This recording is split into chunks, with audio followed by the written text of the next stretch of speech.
Alors, je suis de l'Institut du cerveau et de la moelle épinière, le Carnot ICM, et la présentation va être très focalisée. Donc, plutôt que de vous parler de l'Institut, je vais vous parler d'un projet spécifique dédié à l'aide au développement de médicaments contre le glioblastome. Quand même, en deux mots, la raison pour laquelle cette pathologie nous intéresse et pour laquelle on pense avoir les moyens d'offrir quelque chose d'assez différenciant, c'est qu'on a localement dans la Salpêtrière la plus grosse cohorte nationale de patients atteints de glioblastome. Vous savez que c'est une tumeur absolument dévastatrice, avec des temps de survie qui sont de l'ordre de 18 mois, absolument aucune thérapie efficace aujourd'hui, et des tumeurs extrêmement hétérogènes.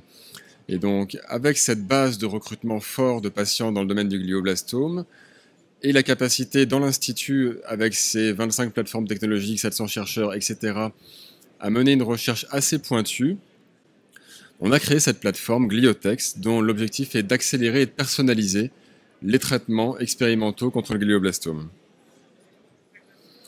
Alors, je ne reviens pas sur ces chiffres clés que je vous ai déjà donnés, et je passe à la problématique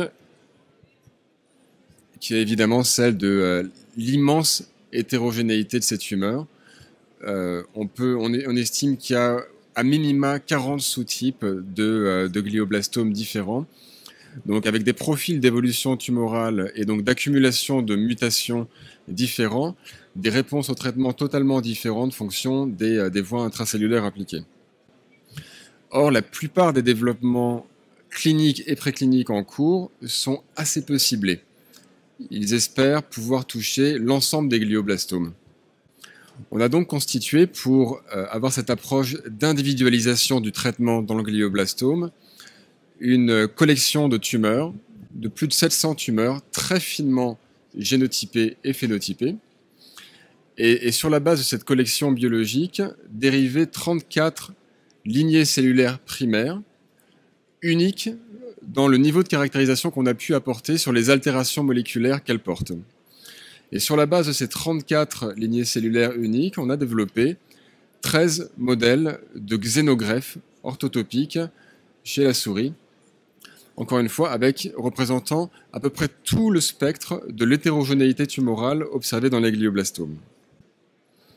Et donc sur cette base, Gliotex est capable de réaliser 3 types de recherches en collaboration avec l'industrie. La première, c'est de caractériser sur de larges échantillons tumoraux les profils d'altération d'expression de cibles potentielles, afin de savoir sur quelle sous-partie de la population des patients glioblastomes la cible en développement dans l'industrie peut éventuellement être adressée.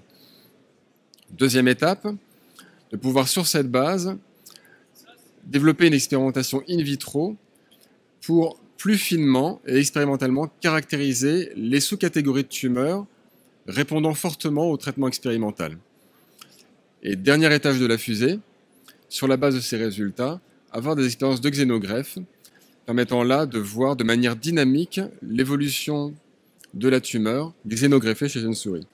Alors sur la première étape, c'est globalement simple, 2 techniques de base, soit de l'immunohistochimie, et donc vous vous basez sur un anticorps monoclonal ou polyclonal contre votre cible pour voir le profil d'expression de cette cible dans la tumeur, ou bien la qPCR, donc la PCR quantitative qui permet, et là plus largement que ce qu'on ferait avec de simples anticorps, de caractériser les profils d'altération et de cibler un messager particulier. Étape numéro 2, les étapes in vitro. Alors là, il y a une partie qui est extrêmement intéressante dans cette diapo. Vous voyez tout en haut à gauche le profil de réponse au temozolomide, qui est le traitement de référence dans le cadre des glioblastomes, sur 2 lignées différentes. Et donc ce médicament de référence, comme vous le voyez, a un impact tout à fait différent sur des tumeurs de sous-catégories moléculaires différentes. Ce qui est encore plus intéressant, c'est ce que vous voyez en bas à gauche de la diapositive. Les barres de droite en bleu plus foncé vous montrent la réponse au temozolomide des lignées commerciales pour le glioblastome. Et ce que vous voyez, c'est que l'ensemble de ces lignées commerciales sont massivement résistantes au temozolomide, et donc absolument pas pertinentes pour tester une efficacité thérapeutique. La raison principale est que ces lignées vivent depuis des années et des années dans des congélateurs, ont été reproduites plusieurs fois, donc ont très largement dérivé et ne ressemblent plus vraiment à des cellules tumorales issues de patients.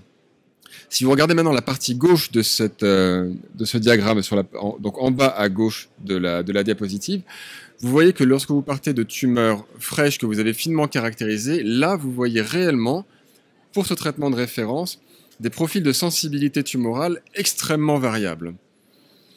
Et donc, si vous faites le pas de cette donnée jusqu'à l'application chez le patient, il y a une façon fondamentalement différente d'aborder un patient avec un haut profil de sensibilité aux temozolomides, à qui vous allez pouvoir donner le traitement avec une quantité plus basse, par rapport à ceux qui ont une plus forte résistance. Ceux qui ont une plus forte résistance que vous voyez sur la partie droite du diagramme, nécessairement, vous allez cliniquement réfléchir beaucoup plus tôt à passer à une deuxième ligne de traitement, en sachant qu'ils sont moins sensibles à cet anticancéreux.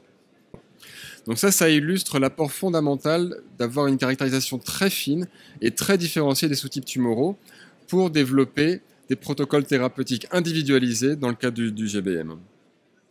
Et la partie droite de la diapo vous montre que pour n'importe quel candidat médicament, en 3 mois, on est capable, sur cette plateforme Gliotext, de vous dire quelle sous-population de patients, avec quelle fréquence dans la population générale, sont les plus à même de bénéficier de votre traitement thérapeutique, de votre traitement expérimental. Dernier étage de la fusée, les greffes orthotopiques. Ce que vous voyez sur le diagramme de gauche, alors je ne vous ai pas dit dans la diapositive précédente, mais c'est assez standard hein, sur l'évaluation in vitro, vous faites des mesures de survie, 2-3 facteurs, bon, donc c'est assez basique. Hein, est-ce que votre drogue va tuer ou pas la tumeur? Et à quelle quantité? Maintenant, lorsque vous êtes dans un environnement in vivo et que vous voulez voir progresser la tumeur, ce qui est important pour comprendre finement l'efficacité du médicament, c'est d'avoir une réelle dynamique d'évolution tumorale. Donc de ne pas simplement vous poser la question de est-ce que mes souris meurent ou pas, mais comment la tumeur progresse avec et sans le traitement. Est-ce que je suis capable de freiner et pendant combien de temps son évolution? Est-ce qu'à un moment elle va s'échapper ou pas? Et pour ça, vous avez besoin d'avoir des outils de suivi longitudinal. Et on a développé sur ces 13 lignées dont je vous parlais, finement caractérisées, des marqueurs de bioluminescence qui permettent donc d'avoir des points de visibilité sur l'évolution de la tumeur dans la souris et donc sur une assez longue durée de caractériser le profil d'évolution tumorale sans avoir besoin de sacrifier l'animal. Et puis bien sûr, de manière assez standard dans ces études, les profils de survie avec des courbes dose-réponse où là on peut voir à terme combien de temps de vie gagne un animal qui a été traité avec le candidat médicament. Et tout ça se fait de façon standard en moins de 6 mois.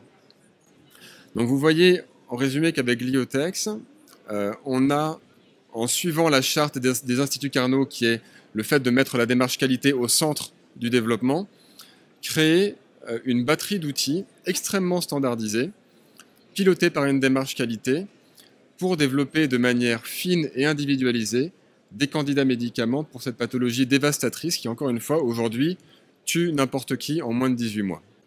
Et ce projet s'appelle donc Gliotext, fait partie de la galaxie Carnot. On serait très heureux de discuter avec vous tous et toutes sur des candidats potentiels que vous avez. Vous voyez la Dream Team, qui commence sur la gauche par un de nos cliniciens, Ahmed Idbek, qui est le créateur du projet, qui se poursuit sur les 3 personnes qui le suivent en allant vers la droite, donc l'équipe d'ingénierie biomédicale sur le projet.